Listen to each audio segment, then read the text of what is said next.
Hello everyone, hope you guys are all having a great summer. This week we're in John chapter 5 through chapter 12, and an absolute ton happened.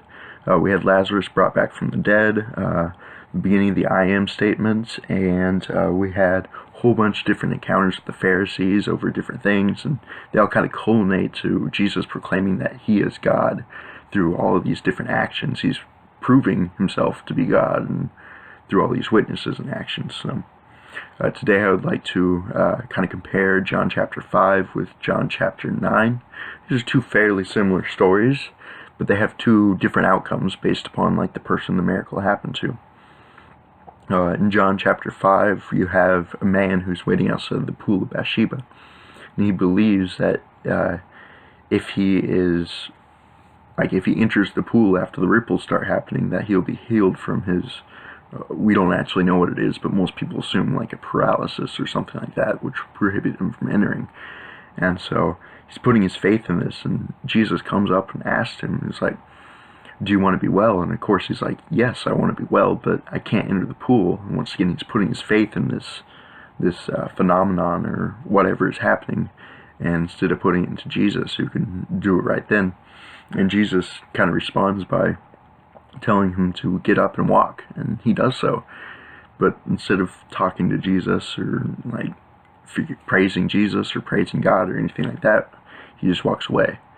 And when he's questioned about it later, he doesn't even know who healed him. He's like, Jesus is gone. He's like, I don't know who this person was. He missed it, and he just kind of missed the entire thing, and he couldn't proclaim Jesus. He didn't praise the Lord for it.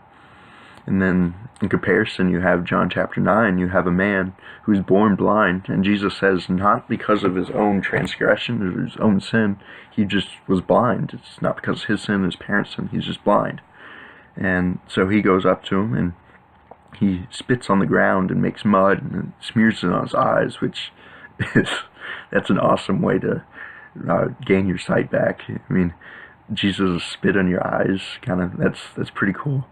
And so after this happens, Jesus tells him to go wash it off, and so he does so. And when he's questioned about it, the man says that Jesus did this. He knew who did it, and it's like, he's a prophet or something. He did this. He has a connection with God.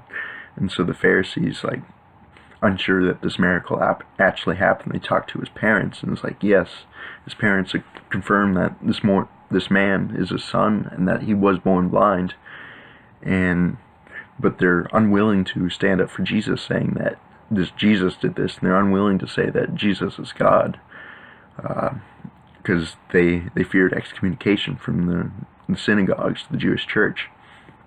And so they go back and they ask the man the miracle happens to, and he's like, there's no way this could have happened unless he's from God. It's like, this has never happened before, and only God could do this. So Jesus, like, in a way, he's proclaiming that Jesus is God. And of course they excommunicate him, and Jesus comes back to him, and they talk about faith, and he comes to faith in Jesus. And I mean, comparatively, we have one person who kind of rejects it and just moves on and misses the boat entirely, and then you have a person who uses this miracle to proclaim Jesus and to just to bring glory to God. In comparison, what are we doing with all the miracles that Jesus and God does in our life? I mean, maybe he doesn't give us back our sight, but he does all kinds of miracles and is very active in our life, and it's up to us whether or not we just walk away or we proclaim God through these miracles. So